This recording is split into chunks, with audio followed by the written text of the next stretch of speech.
they were nearly erased. Their bones shattered, scattered across the frozen earth. Their names lost to time, spoken only in silence.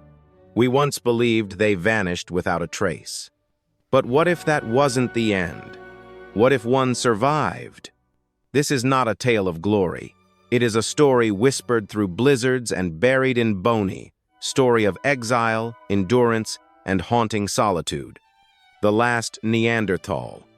He walked the earth long after his kind had fallen. A shadow among towering rivals, hunted not just by predators, but by time itself. A ghost, wrapped in fur and frost, watching as the world forgot him. But he remembered everything. The warmth of fire, the weight of a spear, the sounds of a language no longer spoken. He was not just a survivor. He was a witness.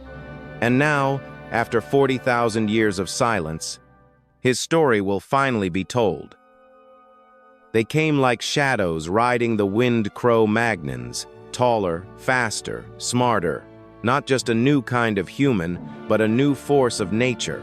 With fire in their hands and strategy in their minds, they swept across the Ice Age world like wildfire, and wherever they went, something ancient faded into silence. Neanderthals. For thousands of years, the Neanderthals thrived in the cold. They were strong, resourceful, and deeply rooted in Europe's frozen wilderness. But then came the giants, the Cro-Magnons, with their advanced tools, larger tribes, and unrelenting hunger for territory. At first, perhaps, there was distance, then tension, and then blood. One tribe after another fell. Not slowly, not quietly. Evidence suggests it wasn't passive extinction, but violent encounter. Archaeological records tell the story not in words, but in scars. Neanderthal skulls found with puncture wounds from weapons they never used. Rib bones shattered, faces caved in. Some injuries were precise like executions. Others suggest fire. Villages burned, shelters scorched to the ground. Families never rebuilt, songs never sung again. This wasn't survival of the fittest. It was a calculated sweep, a human-driven purge. The Cro-Magnons weren't monsters, but they were desperate, driven by cold and hunger and fear, and in their rise, they made room by removing the others, all of them, until none were left. None, except one. One Neanderthal outlasted the fall, a living ghost, hidden in the last pocket of the world, untouched by war, watching the world change around him, a memory walking on two legs. And his story begins now. Long after the Cro-Magnons had claimed Europe, after the last Neanderthal fires were extinguished, and their footprints buried beneath centuries of snow and ash, something unexpected was found. Deep within a forgotten valley, isolated by cliffs, rivers, and icy, archaeologists unearthed a mystery, a single skeleton. At first, they assumed it was Cro-Magnon, like so many others. But the closer they looked, the more the past began to whisper something else. The skull was heavier, the brow thicker, the limbs denser. This was not Homo sapiens. This was Neanderthal. And yet, the dating didn't make sense. The remains were centuries younger than the last known Neanderthal sites. The bones defied the timeline. They shouldn't have existed. But they did. No name, no tribe, no language to record his life, just bones, weathered but complete, silent but full of story. Whoever he was, he had survived long after his kind had vanished. Hidden? Perhaps. Or maybe he wandered, alone, through a world that no longer belonged to him, a ghost in a human age. Some speculate he was a remnanta child spared during conflict. Others believe he fled as his people fell, escaping into the wilderness where Cro-Magnon hands couldn't reach. But a darker theory lingers. What if he didn't just survive, but fought back? Was he prey or predator? The skeletal trauma tells us little, but the location says more. Remote, wild, treacherous. A place chosen not by chance, but necessity. A hiding place. Or a hunting ground. This wasn't extinction. This was aftermath. A final ember of a fallen race, flickering defiantly in the dark. The question that haunts us isn't just how he survived, but why no one ever found the others. Because if one lived longer than we thought, who's to say he was truly alone? He was no longer just Neanderthal. He was adaptation carved in flesh, silence made flesh. When the world turned hostile, he did not fight, he vanished. By day, he hid high above the tree line where the wind bit and no Cro-Magnon dared to climb. By night, he moved like smoke through trees, through shadow, never making a sound. He studied his hunters, watched their camps from afar, listened to their strange words. He saw their weapons, their fire, their unity. And he understood something terrible. He was alone, but that did not mean he was helpless. He learned to move with the dusk, to become part of the terrain, barely a ripple in the mist. He stole tools from abandoned camps, a flint knife, a piece of sinew, a shard of bone carved sharp. He used what they left behind, not just scraps of food, but scraps of thought. He began to think like them, and beyond them. He fed not just on meat, but on memory, on ghosts. And in return, he became one. To the Cro-Magnon children, huddled near their fires, he became a story told in hushed tones. The shadow on the ridge, the echo in the cave, the eyes watching from behind the trees. They called him the beast who cannot die, not because he was monstrous, but because no one could ever catch him. No one could ever prove he was real. Only a silhouette against the moon, a whisper in the wind. And in time, even those who hunted him began to wonder. Had they failed to wipe out the Neanderthals? Or had one simply refused to die? Because legends are not born from comfort. They are forged in fear. And his still walks the cliffs when the firelight fades. For years, the Cro-Magnons believed they had wiped out every last Neanderthal. Their camps grew, their fires burned brighter, their children laughed without fear. But then, the vanishings began. It started with whisper-sown warrior gone during a night patrol. No blood, no sound, just gone. Then another, and another. Seasoned hunters vanished without trace. When their bodies were finally found, the Cro-Magnons did not cheer. They recoiled. Limbs twisted, ribs shattered, faces gouged with jagged patterns.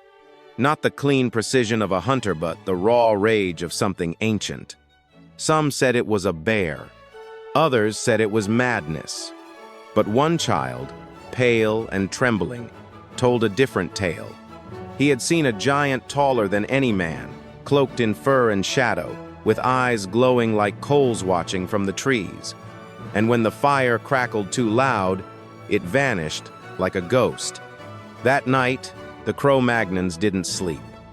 What they once hunted was now hunting them. He struck with terrifying precision. From the treetops, from caves, from riversides. He knew their paths, their habits, their blind spots. He didn't just survive, he studied. To them, he was a monster. To him, they were the invaders. Each strike wasn't just revenge, it was a message. You thought me gone. You were wrong. No war drums, no declarations. Only silence, then death. The Cro-Magnons began carving new stories into stone. Not of conquest, but of warning. Because legends spread quickly. And fear faster. The ghost in the snow had returned. And this time, the prey struck back. In 2017, deep within a cold, narrow shaft of a Pyrenean cavern untouched by light for over 30,000 years, a team of researchers unearthed something no one expected. At first, it looked like any other fossilized scalancient, eroded, partial. But upon closer inspection, this was Neanderthal. And not just any Neanderthal.